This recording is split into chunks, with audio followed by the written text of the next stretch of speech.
So here is what the books never quite tell you, and trust me, I've done my research. They give you the moment. They give you Mirri Maz Duur standing over a ruined tent, over a man who breathes but is no longer a man, over a girl who has just paid a price she did not fully understand. They give you the words, and then they let Daenerys carry those words for the rest of the story, as certainty, as wound, as the shape of everything she believes about herself. But there is a question buried in those words that nobody asks. What if she got it wrong? Well, you are about to find out. This is all you need to know about Mirri. You see, Mirri was a healer of the Lazarene, a woman who had studied in Asshai, in the temples of the Lord of Light, in the great citadels of learning across the known world. She was not a simple hedge witch selling charms to frighten small folk.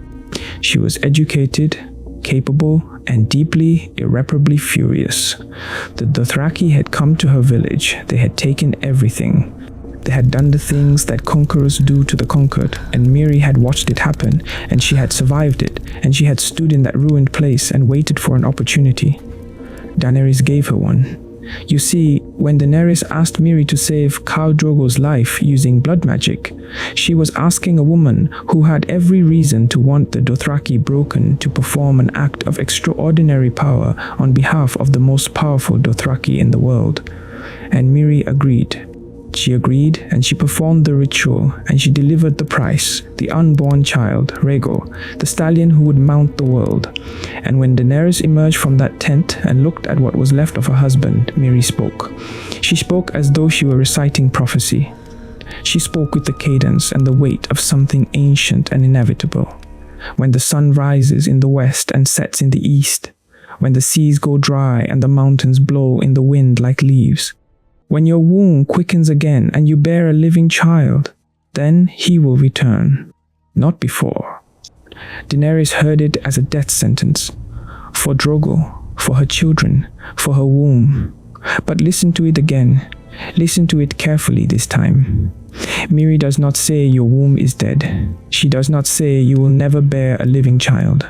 She attaches that possibility to a list of impossible conditions, but she attaches it to Drogo's return, not to Daenerys' fertility itself. The structure of the prophecy says, when these impossible things occur, then he will return.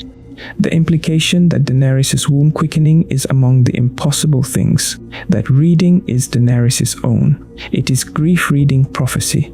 It is a young woman in the worst moment of her life, interpreting ambiguous words through the lens of everything she has just lost. Mirri Maz Duur was not a neutral oracle. She was not a maester reciting a patient's prognosis. She was a woman who had just watched her gods, her people, and her home destroyed by the Dothraki, and she had been handed a knife made of words, and she may have used it. She would have known, with her years of study, her exposure to prophecy and blood magic, and the traditions of Asshai, that a prophecy built on impossible conditions would not read as hope. It would read as a wall. And that was the point. To build a wall inside Daenerys' mind that would hold long after Mirri herself was ash. And my goodness, it may have worked. For the rest of the story, every political decision, every marriage negotiated and rejected, every alliance weighed and measured, Daenerys carries this belief. She cannot have children. The blood of her womb was the price, and the price has been paid, and that door is closed. She tells no one. She sits with it. She becomes, in a way, free, because a woman who believes she has nothing to pass on has nothing to protect, and nothing to protect means she can risk everything. But she also becomes trapped by a certainty she built from ambiguous words spoken by a woman who may have wanted to hurt her. And then something strange happens. In the Dothraki Sea, far from Meereen, far from everything, Daenerys rides Drogon for the first time, and they land in the grass, and she is alone. She eats wild berries. She drinks from a stream she does not know. And she begins to experience something the text describes with deliberate, careful vagueness. Stomach cramps, blood. A vivid dream of Viserys, which is never a dream that signals anything good in this world. And when she wakes, she asks herself a question. When did she last have her moon's blood? Was it last month? The month before? Or longer? She cannot remember. And the text does not answer for her. George R.R. Martin, who does not leave things vague by accident, leaves this vague on purpose. Because the question being raised, quietly, beneath the grass and the blood and the confusion, is one that changes everything if you follow it to its conclusion. Was Daenerys pregnant? Was that blood in the Dothraki Sea a miscarriage? If it was, and the text constructs this possibility with enough care that dismissing it feels dishonest, then the implications are devastating. Not because of what it means for Mirri's curse, but because of what it means for Daenerys' belief in that curse. A miscarriage is not the same as barrenness. A miscarriage means the womb quickened. It means something was there. It means the door Daenerys believes was sealed was not sealed at all. It simply did not open fully, and she was alone in the grass with no maester and no knowledge and no understanding of what was happening to her body. And she catalogued it as illness and moved on because she had dragons and a world to reach and grief she had already decided she could not afford. This is where Mirri's revenge achieves its most complete, most terrible form. Not in the death of Rhaego, not in the destruction of Drogo, but in this, in a young woman bleeding in a field, not understanding what she has lost because she was told years ago that there was nothing left to lose. The curse, if it is a curse, may have never touched her womb at all. It may have touched only the specific, irreversible life of Khal Drogo, spoken as prophecy but constructed as punishment, calibrated to make Daenerys believe something that was never quite true. And Daenerys, brilliant, fierce, formidable Daenerys, who bent the impossible to her were more times than any maester could catalogue, accepted the belief completely. Because grief does that. Because grief, when it is total enough, when it arrives in the right moment at the right cost, makes the mind reach for the largest possible explanation. It was not just that Rhaego died, it was that she would never have another. It was that the price was permanent. It was that the wall was real. She built the wall herself. Mirri only handed her the stones. And here is the dramatic irony that the text hides in plain sight.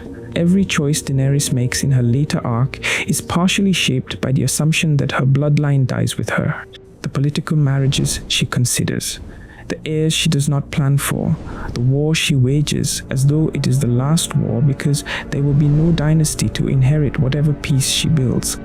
All of it is inflected by a belief that may have been a lie from the beginning. She fights for a throne she cannot pass on to anyone. She breaks herself and breaks the people around her in the service of a victory that her own grief has made feel meaningless before it is even achieved. What would Daenerys have been? What choices would she have made? What risks would she have calculated differently if she had known the truth? If she had understood that night in the Dothraki Sea for what it may have been, we cannot say. And that uncertainty is the point. The writer of this story does not resolve this.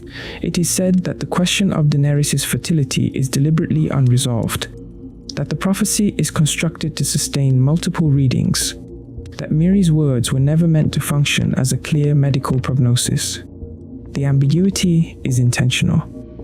The ambiguity is, in its way, the cruelest part of the whole story, because it means the answer exists somewhere in the text, hovering just out of reach, and Daenerys herself never thought to look for it because she had already decided she knew. The last Targaryen, the mother of dragons, the woman who cannot have children.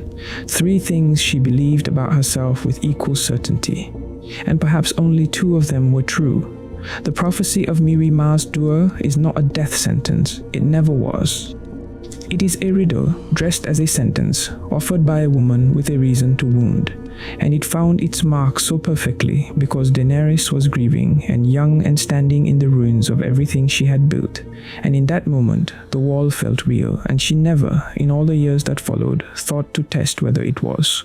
Somewhere in the grass of the Dothraki Sea, a question bled out into the earth and was never answered, and Daenerys rode north, and the question remained there unanswered because she never knew to ask it.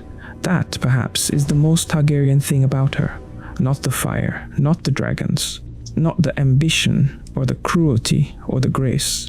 the willingness to accept a prophecy as truth and never look for the door it might have left open.